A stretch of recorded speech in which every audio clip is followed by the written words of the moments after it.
रामकृष्ण हरी मित्रांनो, सर्वांना जय भीम, जय शिवराय. मित्रांनो, आज आपण अत्यंत महत्त्वपूर्ण अशा 3 प्रश्नांची उत्तरं पाहणार आहोत. त्यामुळे व्हिडिओ शेवटपर्यंत पहा. त्यातील पहिला प्रश्न आहे, वंचित बहुजन आघाडी लहान पक्ष आहे की मोठा पक्ष? मित्रांनो, त्यातील दुसरा प्रश्न आहे की सुषमा अंधारे शिवसेना चालवत आहेत का? मित्रांनो, आजचा तिसरा प्रश्न आहे, उद्धव ठाकरेंसोबत वंचित बहुजन आघाडीचं भवितव्य काय? मित्रांनो, सर्वात पहिला प्रश्न पाहू की वंचित बहुजन आघाडी लहान पक्ष आहे की मोठा पक्ष? मित्रांनो, मी मुंबई तक या न्यूज चॅनलवर चर्चा पाहत होतो. चर्चेचा विषय असा होता की वंचित बहुजन आघाडी शिवाय महाविकास आघाडी जिंकणार नाही. मित्रांनो, ही तर काळ्या दगडावरची रेग आहे. वंचित बहुजन आघाडी शिवाय महाविकास आघाडीला जिंकणं शक्यच नाही. जर वंचित बहुजन आघाडीला सोबत घेतलं नाही तर महाविकास आघाडीचं पानिपत हे ठरलेलं आहे. परंतु त्या चर्चेमधील एक विषय मला खटकला. त्यामध्ये अशी मांडणी करण्यात आली की वंचित बहुजन आघाडी हा छोटा पक्ष आहे आणि त्यामध्ये अशा वेगवेगळ्या राज्यातील छोट्याल्या पक्षांचं विश्लेषण करण्यात आलं आणि अशामध्ये वंचित बहुजन आघाडीला छोटा पक्ष समजणं मला कुठंतरी खटकलं. त्यामुळे आजचा हा प्रश्न तुमच्या समोर मांडत आहे.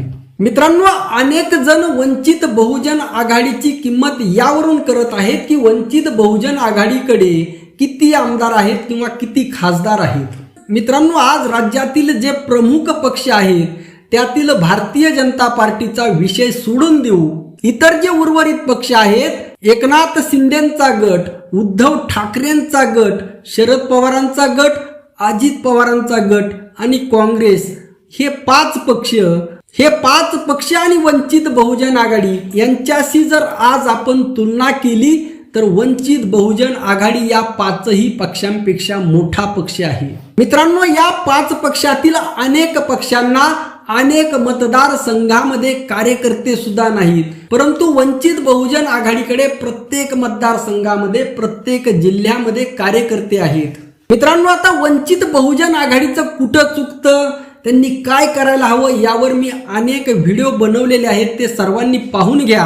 आजचा आपला तो विषय नाही. आजचा आपला जो विषय आहे, जो मला विषय खटकला, त्या विषयाची मांडणी करणं अत्यंत आवश्यक होतं. मित्रांनो, हे जे पक्ष आहेत, शिवसेना, राष्ट्रवादी यांचं राजकारण हे प्रस्थापित राजकारणावर अवलंबून आहे.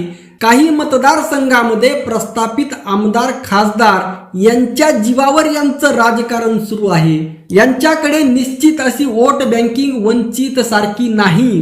मित्रांनो, मी पुन्हा सांगतोय, वंचितला जरी 6% मतदान पडलेलं असलं तरी ऍक्च्युली वंचितकडे त्यापेक्षा जास्त मतदान आहे आणि ते मतदान निश्चितच या 5ही पक्षांपेक्षा जास्त आहे आणि हे मी पुराव्यासह कधीही सिद्ध करायला तयार आहे. एवढंच नाही, जर येणाऱ्या काळामध्ये वंचित बहुजन आघाडीने जर चांगली रणनीती बनवली, ती रणनीती प्रॅक्टिकल मध्ये जर राबवली तर वंचित बहुजन आघाडीची तुलना ही फक्त भारतीय जनता पार्टी सोबत होऊ शकते आणि वंचित बहुजन आघाडी आणि भारतीय जनता पार्टीमध्ये येणाऱ्या काळामध्ये रस्सी खेच असणार आहे आणि त्यासाठी आपल्याला तयार राहायचंय. मित्रांनो, उद्या तुमच्या सर्वांची जिम्मेदारी आहे. अशी कोणत्या न्यूज चॅनलची अशी हिम्मत नाही झाली पाहिजे की वंचित बहुजन आघाडीला लहान पक्ष म्हणण्याची. मित्रांनो, चूक त्यांची नाही, त्यांच्यावर चिडू नका.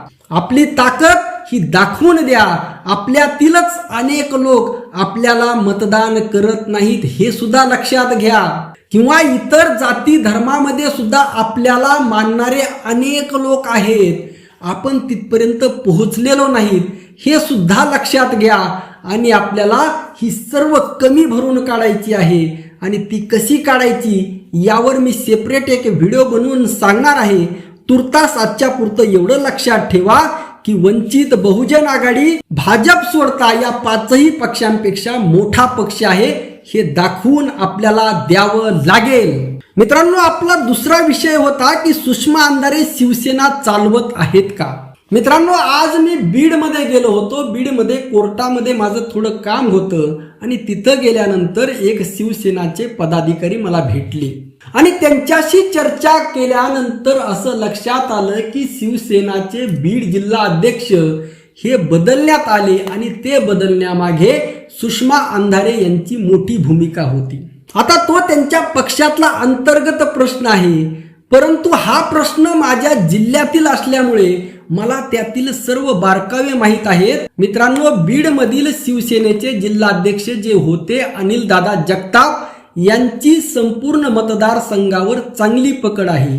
सर्व जनमानसामध्ये त्यांच्याविषयी सहानुभूती आहे, प्रेम आहे. आणि असा माणूस का बदलला, आणि हे सर्व करण्यामागे सुषमा अंधारे यांची मोठी भूमिका आहे. आणि जर हे असंच राहिलं, अगोदरच सुषमा अंधारे या जनतेच्या नजरेतून उतरत आहेत आणि अशा पद्धतीने जर त्या पक्षामध्ये काम करू लागल्या तर येणाऱ्या काळामध्ये शिवसेनेची हालत काय होईल हे न सांगितलेलं बरं. मित्रांनो, आपला आजचा तिसरा आणि महत्वपूर्ण प्रश्न आहे, उद्धव ठाकरेंसोबत वंचित बहुजन आघाडीचं भवितव्य काय. मित्रांनो, हा खूप महत्वपूर्ण प्रश्न आहे. यावर आपण नंतर कधीतरी अजून एकदा चर्चा करणार आहोत.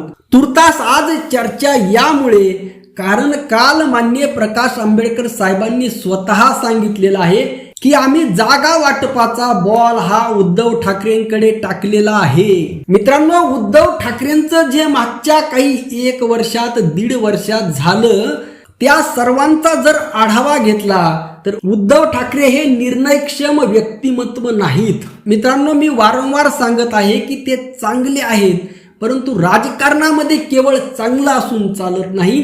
तुम्हाला कार्यक्षम राहावं लागतं, तुम्हाला सतर्क राहावं लागतं, तुम्हाला जागरूक राहावं लागतं. आणि त्यामध्ये उद्धव ठाकरे 100% कमी पडत आहेत. मित्रांनो, राजकारणाचा कसलाही अनुभव नसणाऱ्या आणि केवळ पोपटपंची करणाऱ्या सुषमा अंधारे यांच्या जीवावर त्यांचं राजकारण सुरू आहे. मित्रांनो, दुसरे ते संजय राऊत, ज्या संजय राऊतांची विचारांची मांडणीची बैठक अजून पक्की नाही, ना पुरोगामी ना प्रतिगामी ना मधली नुसती विचारांची खिचडी म्हणजे उद्धव ठाकरे गट झालेला आहे. मित्रांनो, तरी सुद्धा लोकांमध्ये उद्धव ठाकरेंबद्दल सहानुभूती आहे, प्रेम आहे, आपुलकी आहे. त्यांच्या मागे अजूनही मतदान टिकून आहे. परंतु असं जरी असलं तरी त्यांची काम करण्याची जी पद्धत आहे तिचा विचार करता वंचित बहुजन आघाडीने जी रणनीती ठरवलेली आहे की वेळ आली तर सर्व जागा लढायच्या. त्यामुळे मित्रांनो, सर्व जागा लढण्याच्या तयारीमध्ये राहा. मित्रांनो, याविषयीचा सविस्तर व्हिडिओ मी 1-2 दिवसानंतर बनवणार आहे. आजच्या पुरतं एवढंच. प्रत्येकाने चॅनलला लाईक व सबस्क्राईब करा. प्रत्येकाने कमेंट करा. कमेंटमध्ये किमान जय भीम जय शिवराय एवढं लिहा. रामकृष्ण हरी. जय जगद्गुरु. जय शिवराय. जय भीम.